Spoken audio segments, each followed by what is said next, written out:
Hello, everybody, and welcome to the 5 Tips and Tricks for Careers in Athletics. I am your host, Dr. Maury Mosfitz, with my all-time favorites, most wonderful, stupendous, best of all co-host, Jen Albanese. Hey, Jen. Hey, Maury. Hello, everybody. Welcome to the podcast. How are you, sir? Oh, I'm doing very well. I have a great story for you about your niece. My favorite. Yes. Tell me about my girl. What's going on with Lucy? Getting ready in the morning. I walk in, I'm listening, and I hear what I think is the TV coming from her room. Like, she doesn't have a TV in her room. Yeah. And I walk in, and on her Google Play that she has next to her bed, she has turned on our podcast and is listening to the episode of us interviewing Herm Fraser, who she said did a very good job. So Herm, congratulations. You have Lucy's stamp of approval. Didn't even know she could do this on her Google. So oh my God. Now that is our number one fan. Okay. there you go. So Lucy. Well, she's at least your number one fan, godmother and aunt. So my girl, I love her so much. That is the cutest thing. I love that. That is so cute that she was listening and like actually had like an opinion, like that it was a good episode. So I was just excited that I was going to say our followers keep going up. I got one more that day. I'm just checking them off when we're looking at our metrics. That episode gets a lot of listens. So it got a lot of listens. She knew Herm was the one.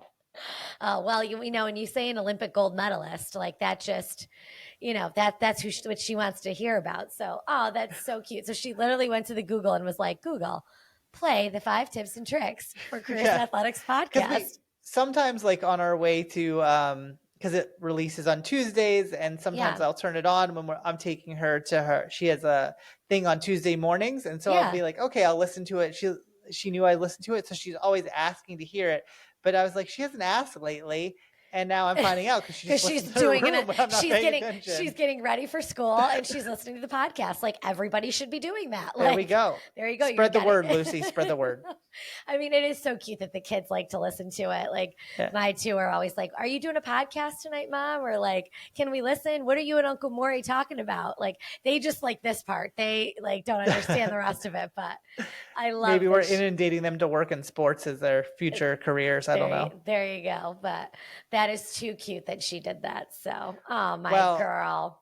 We have a gentleman that will entertain you enough. So when Lucy listens to this, she will get no less entertainment than Mark. Yes. Mark Majewski is like energy and creativity and just someone that is definitely worthwhile. So I know he's going to have a lot of great things to say. Yes, I'm so excited for that conversation with him and good to hopefully, you know, get the opportunity to catch up with him. It'll be great. So with that, we will see everybody after these messages.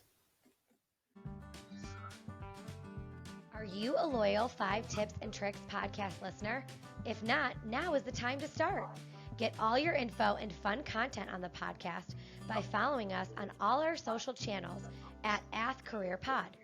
The 5 Tips and Tricks podcast is a part of Athletic Career Consulting. Make sure to reach out to us.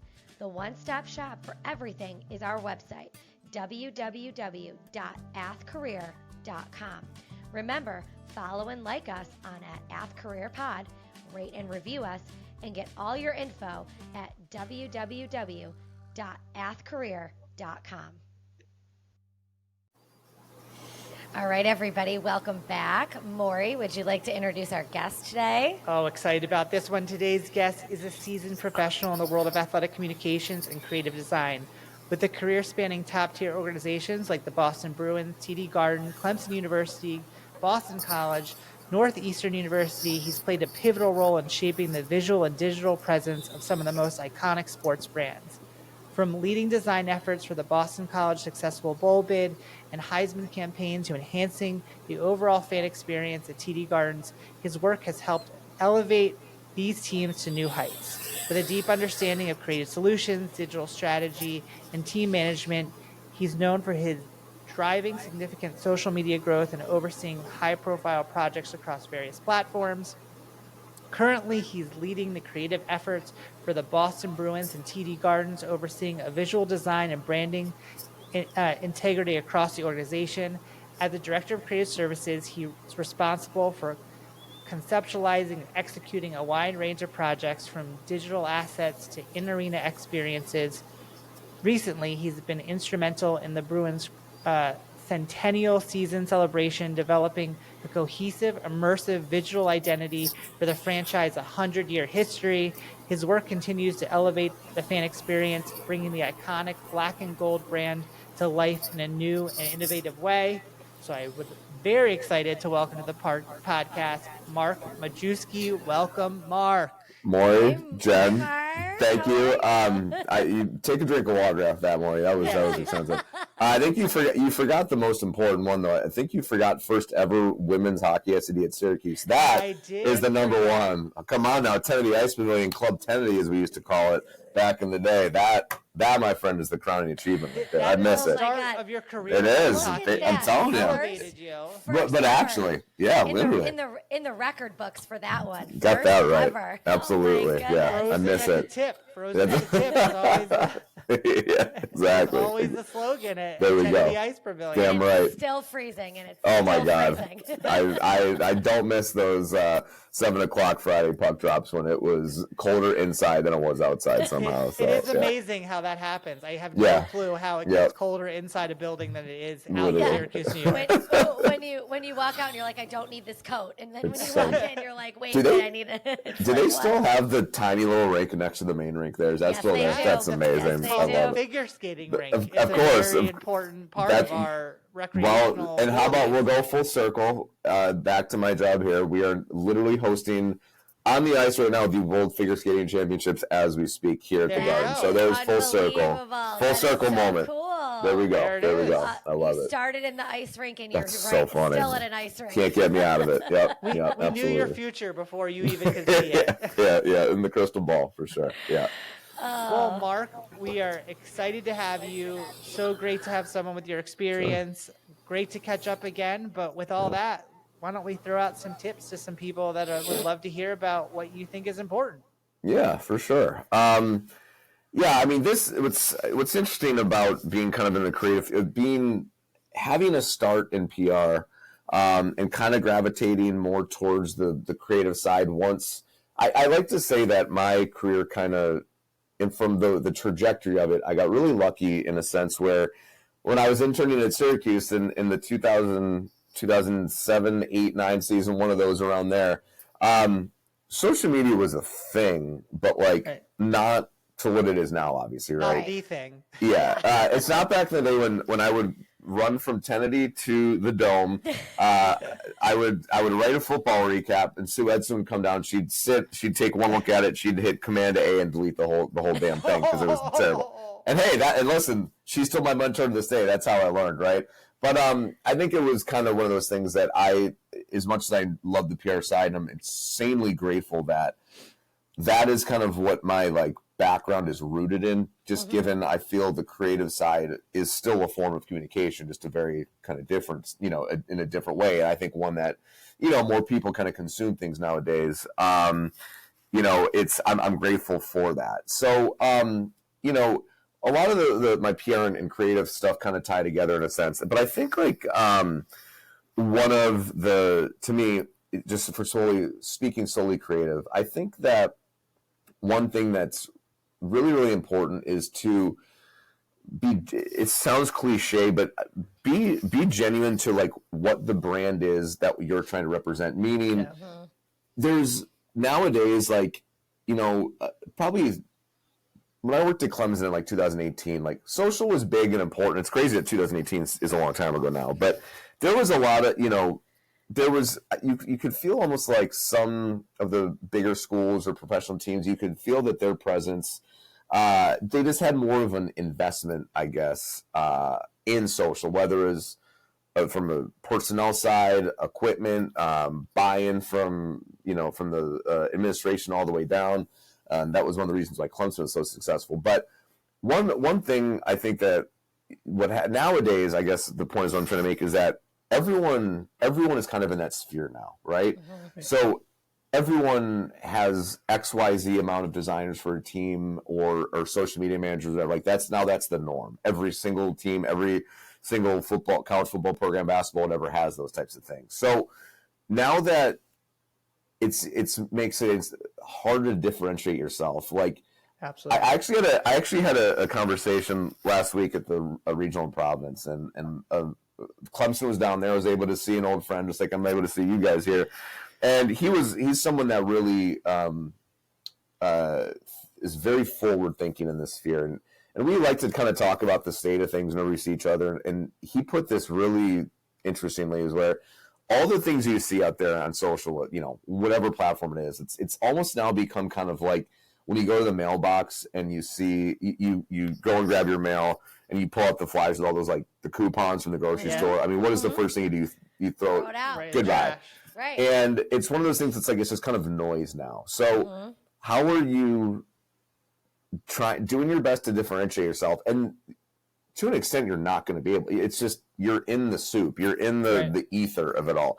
So making sure that you're staying true to what your brand is, what it represents, and what it is going forward is something that you just like can't lose sight of. If you're trying to, if I think what the Carolina Hurricanes is doing is cool and they do a great job, if I think what they're doing is cool, that's fine. But like, that's a lot of what they're doing is speaking to their, to their crowd, to their, to their fan base. And they're not speaking to the Bruins fan base. And another tip from my buddy from Clemson, I should say his name. His name is Jeff Callan. One thing he always said is, when we're here at Clemson, we're creating something for the Clemson fan. Right. And if other people find that cool, then that's an added bonus. And I've always kind of tried to go about that. I think it's really, it's just one of those things that kind of keeps your head down and really just, the objective is clear, even though it doesn't seem like it all the time. It's like, that's what you're creating. That is who your target base is. And strive to get others to acknowledge it, because the more eyeballs, the better, of course. But that's one I think that's always really, really resonated with me. So that's been a big one, I guess. That's awesome. Yeah. And just to be yourself and have people go towards you, because that's what your institution is, and not trying to recreate what everybody else is doing. I mean, it definitely, I know when I'm digging through social media and I have an interest, it's like, okay, well, this is the same thing that 20 people are just trying to emulate, compared to being like, okay, well, I know this is really what this organization is. It's pretty cool. Yeah, and it gets harder as the days go on, because there's so many more just creative minds in this space, and when the thing is it is unfortunately all about numbers and clicks and likes and all that type of stuff. So when you see something work, you're gonna automatically gravitate towards doing that, and that's not necessarily a bad thing. But just make sure you're kind of doing it within your own window, I guess. Yeah, I think like you said, like keeping your fan base in mind, or who you're trying to talk to in mind, whether you're reinventing something, you're using something, is because we always say in the industry, you're sharing ideas amongst each other, but it has to speak to your fan base in order for it to be successful for you. Like what's successful, like you said, at Clemson or with the Bruins may not be successful, with the Rangers or with us at Syracuse. So it all just depends on kind of what the message is. So I like that one for number one. That was good. Awesome. All right. Tip. Okay. Number two. All right. I wrote a couple. I wrote a few down, and as I look at them here, they're kind of the same. So I'm gonna kind of mash these two together. One is like, I have it saying something to get like the bottom feeder stuff done, and I put like time management. So I'm gonna kind of mush this into one, and that, to me, all of those things I just mentioned that like you're seeing on social, all the kind of bells and whistles and the things that get the firefly emojis and the gas emojis, and that looks sick and blah blah blah, is what I like to call the needle moving brand initiative, so to speak. So kind of like your big ticket items. So here for us, it's like the schedule release or the draft or any in-game content we're kind of templating, but rinsing and repeating throughout the year, just is things to kind of pump up, the crowd during the game as we cover it. Those like big ticket items. Or for college, so to speak, a big day in this sphere is like signing day, especially for college football. Any game day posts, someone scores a touchdown, things. I think the things that you're seeing on social. What you don't see is when like the kids club website needs like a 480 by 480 pixel graphic, which is basically just like a photo and a logo, and it's just like it's basically, it's not even really design work. It's just you're the default person to do that stuff, right? Yeah. And what those things are is, to me, those are like the time sucks, the bottom feeders. And for me, like as I'm sitting here in my office at 8:30 now, I have good internet here, so that's why I'm going to stay here. But like this isn't. I mean, this sounds like I'm patting myself on the back. It's definitely not, but it's not uncommon for me, at least like in crunch times during the season, for me to be here this late, just because I want both myself and my staff to be able to walk in and not feel like they're immediately underwater. And when that's the case, when you come in knowing you have all these little ticky-tack things you got to pick off, you're not in the mood to do any of the fun stuff. So to me, I think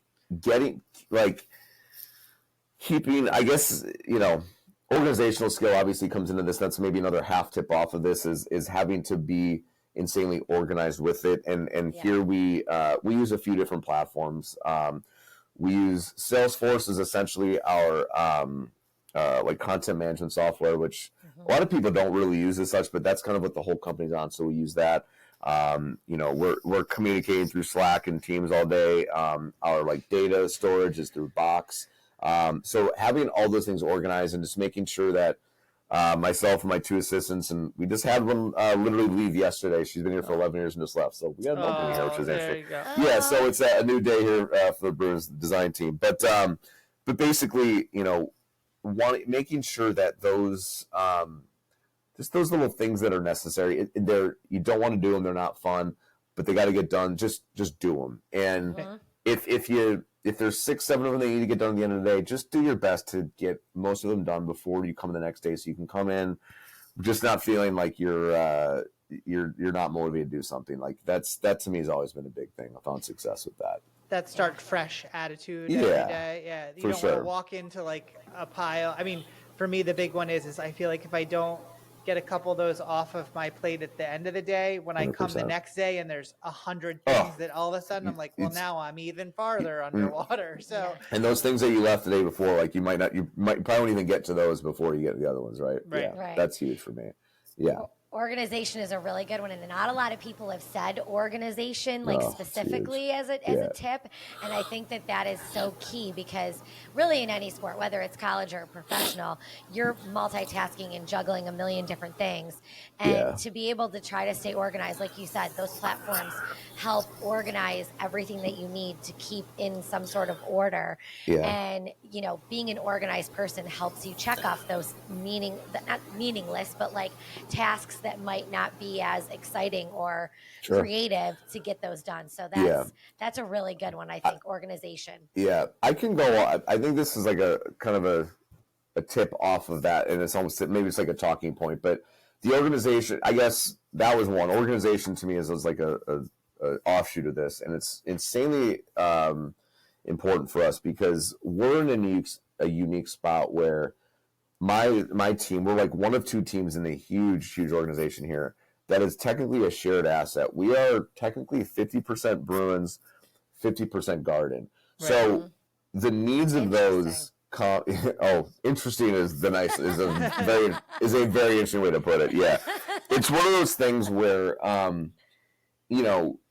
to put it as nicely as possible, like our time can be sought after significantly depending on what's going on at the season. So this year, this is my 6th year with the Bruins, and it does, given the fact that we're in the middle of a 7-game losing streak, things haven't gone so well for the Bees this year, and we probably won't make the playoffs. We've made the playoffs every year since I've been here. Yeah. So what happens is that frees up some time for us to focus on, like, the Celtics is maybe not everyone knows, but the Celtics play here as well. They're not part of our organization. They're essentially tenants. Like the company we work for owns both the Garden and the Bruins, and that's why we are kind of smack dab in the middle. Right. Yeah. When it comes to like when the Celtics, especially if they're making the final, obviously they won it last year. If they make a long run, like here at the building, we're doing a lot to support them and all their initiatives, and a lot of our attention goes like towards the pro shop and selling merch and doing new initiatives like with the concessions and things like that. So a lot of those promotional things come from us, and like we won't be doing much Bruin stuff at that point. But then once the Celtics are done, we're shifting our attention to the draft will be at the end of June, and then the schedule will be out, and so it's an ebb and flow. But if you're not if you're not organized with who's doing what, and if I'm out one day for whatever reason and someone can't pick up like my project, like we're constantly working on each other's stuff all the time just because the volume is absolutely asinine. So we kind of have to do that. We kind of has to be that way. And so I guess a two and a half second tip is that for us, if we were not organized, and we have a woman here named Jordan, she's like a half project manager, half designer, which is not really how it works, but it's the best way we can go about it here with the small staff we have, and she does her best to kind of keep us on task with some of those things. So insanely important for us here. That's great. I feel like the closest thing you have is like a college experience where you have multiple people or things that you need to serve. So sports, it's like insanely similar. That's exactly it. That experience that you probably had early on probably helped out a lot with balancing all that. 100%. Bringing it back to tenanting. Damn right. You know the drill. It's funny. I've never actually really thought of it that way, and that's a really good point. Like I think there's a lot of people that would, if they came for their team, would like just given how worse like our hierarchy is set up, they'd be a very odd chain for them. So that's a really good point to bring up. Because a lot of people go into pro sports and work with those organizations thinking, okay, we're just doing one thing. One thing. Yeah. But the reality is there's a lot of professional organizations like yours that have multiple tenants or multiple things going on, and it might not be something that people realize, like, you really are interested in this pro sport and this team. That's right. But at the end of the day, your job is going to pull you in different directions, and that different experience will help. And 100%. It's really fascinating. So I didn't know some of that, but I'm glad I did. There you go. See, learn something new. Everyone's learning. Yeah. With that, number 3. All right, there we go. Yep. For me, like, working in the creative space is one of those things where, everyone in athletics experiences some type of intense burnout at some point every year, and by every year, like 100 times a year probably. But for us, ours is a little different, where it's, you guys have probably heard the term, but a big thing for us is like something called creative block, which means like, listen, like, when it comes to like we're our season's winding down here, and here's a better example, I guess. A couple years ago, it's funny, we had in 22-23 we had the best regular season in NHL history. It's crazy, so it's kind of weird that we're in this spot right now. But last year, and as you mentioned earlier, we had our Centennial season, and let me see, I don't know if I have anything here that would showcase it, but basically we had to, actually, hold on, this will be funny.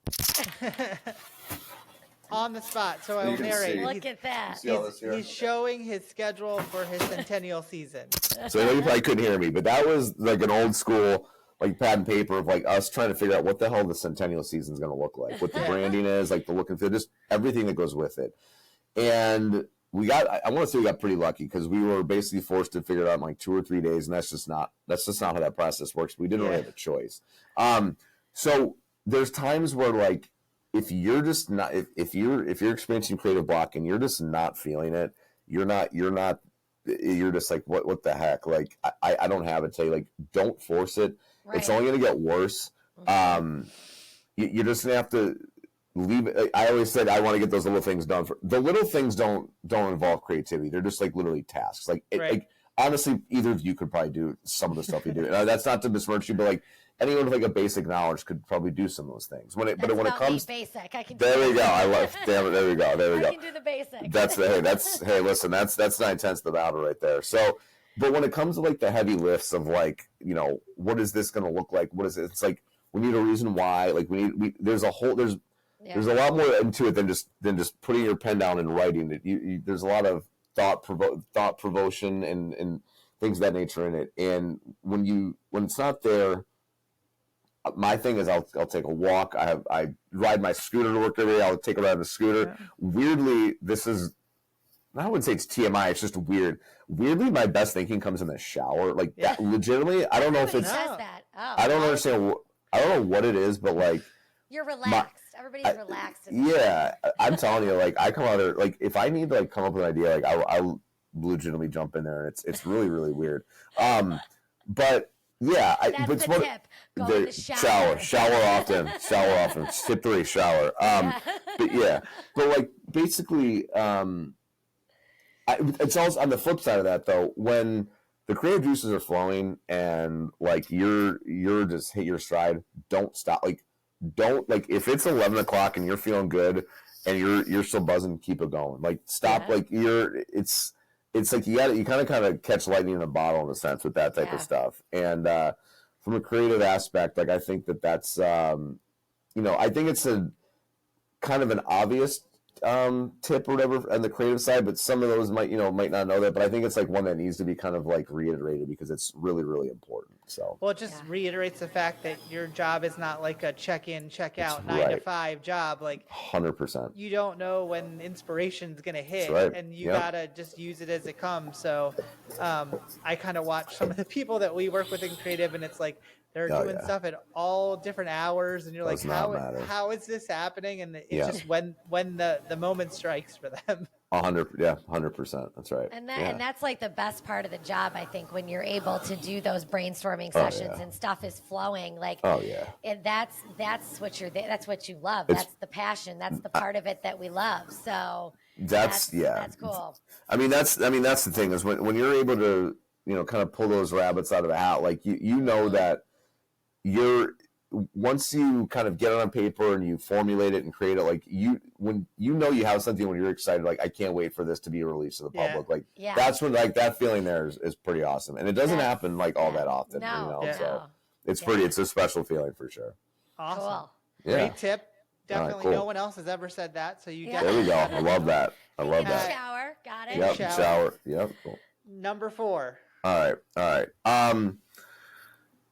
For me, this is it is really creative related, but it's also, I think it relates to everyone as well. Is that again a little bit of an obvious one, but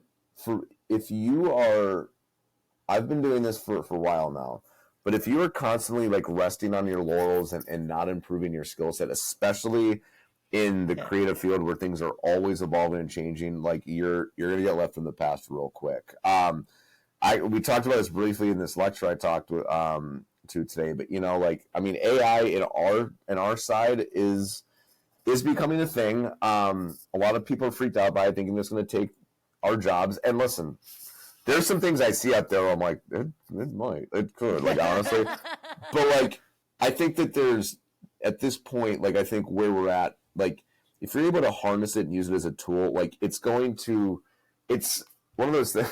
I'm going back to my buddy Jeff from Clemson, but he spits truth like none other. He's big. He's a big ChatGPT guy, which is great. Telling me how he utilizes it. There we go. He does it all the time. Good. That's great. I mean, I love it. I've been using it more and more. Yeah. Proofread ChatGPT. You don't have to worry about if you there we go. Or spelling. Bang. I love it. 100%. So yeah, it's crazy. But he was like, you probably know how to add, right? I'm like, yes, I know how to add. He goes, you probably know how to multiply. I'm like, yeah. He goes, you'd probably rather use a calculator, wouldn't you? I'm like, yeah, I probably would. Sure, that's like it's a really, really good way of looking at it. And for us, like it just there's back to that thing I mentioned about like not if you're not able to like come out, you don't have the juice, you're not able to you're hitting a dead end, like creative block. Like ChatGPT is a great tool to spur those ideas along. Yeah. It's pretty crazy. Mm-hmm. So those things that's really good. But I think I'm not saying that, rely on AI to make your job better. I think what I'm saying is use it as a tool. But keep trying to expand your skill set. From a creative standpoint, I think it's important not to spread yourself too thin. Meaning there's a lot of different avenues you can go. This is pretty nuanced, but if the logo on the swoosh on your shirt or the Bruins logo, the block end behind me, those are all that's all logo development. That's very different than that type of design is very different than my Michigan Daily of that layout and photo treatment. Those are two different. People would think it's just all graphic design, and it is, but they're two very different skills. And how it's formulated. So, but the more kind of versed you are in different platforms, the better. And I kind of taught myself animation where I worked at BC, and it's a skill set that I enjoy doing the most now. I didn't know a damn thing about it a while ago, and now I love doing it. As of right now, I'm trying to kind of dabble in the 3D space, and it's like That's cool. trying to drive like a washing machine to Neptune. It's so difficult. The learning curve is very hard, but it's something that it's one of those differentiators I kind of mentioned. We're hoping to kind of do it. Now we haven't even scratched the surface, but it's something that I know like me and my staff want to kind of dabble into. So just always doing your best to stay on the cutting edge of like what's new out there, and just keep trying to not only keep your skill set polished, but trying to make it better each day, I guess. Awesome. Yeah. Challenge yourself. That's a good one. Challenge yourself is absolutely right. Yeah. Okay, down to the very last one. So here we go. Throw out that question. All right, Mark. So what do you know now that you wish you knew when you first started? So what do you know now at this point in your career that you wish you knew when you first started? So maybe I'm a little peek behind the curtain. I know that you probably prompt your guests with this question. So I've seen this. This isn't the first time I've seen it. And honestly, like, this is a very hard question to answer, I think. It is, because I'm sorry, I'm just tough. You're very strict. Yeah. Like, because I feel like that it changes daily almost. Yeah. Like, I feel like I learn something new almost every day. I think, like, overarching, like, I think there's a lot of the cliches of make sure, network make sure your network is expanded and keep in touch with people. Like, those things are obviously, those are all human traits. Those are very, very important. I'll be honest with you. When I have like people reach out to me on LinkedIn or what, all these informational interviews, I'm sure you guys get that all the time too. Yeah. And Maury, it sounds like you're doing like consulting on it, for crying out loud, which is awesome. I don't know if this is the line you take, because you might be out of business quick, but I am, if you can tell, I'm pretty upfront as it is. Like, I'm pretty real with these kids. Like, working in sports is not the easiest gig. It's just not. It's not glamorous. People think it's very glamorous. Guess what? When you say the term working in sports, what's that first word I'm saying? It's work. It's still work. Yeah. Now, there's instances that are still awesome, and you're like, holy, I'm going to try not to swear on this, but holy, you know what I'm going to say, is like, I can't believe I get to do this today. Like, that many other people don't get that experience. And those are, I think, the reasons that kind of, I always say, working here, they do just enough to keep you around. It's like, you know what I mean? Just enough to keep you hooked. But I think you have to, like, I think you have to know what you're signing up for. And I think a lot of times people pour their heart and souls into these jobs, and at times, depending on what the role is or wherever you may be, sometimes that you feel like you're not the gratification out there. You don't feel valued enough or respected enough. Like, I think a lot of people feel that way. But guess what? And if you're one of those people that feels that way, and you're like, I'm gonna leave and this place is gonna crumble when I leave, no, it's not. Guess what? It's not, and you're gonna be replaced tomorrow. Yep. And that's that. And it's a hard realization to kind of come to grips with, because there's like, listen, we are not, none of us, unless you guys dabble on the side, I'm not a heart surgeon or a rocket scientist. I'm not saving lives or doing that, Jen.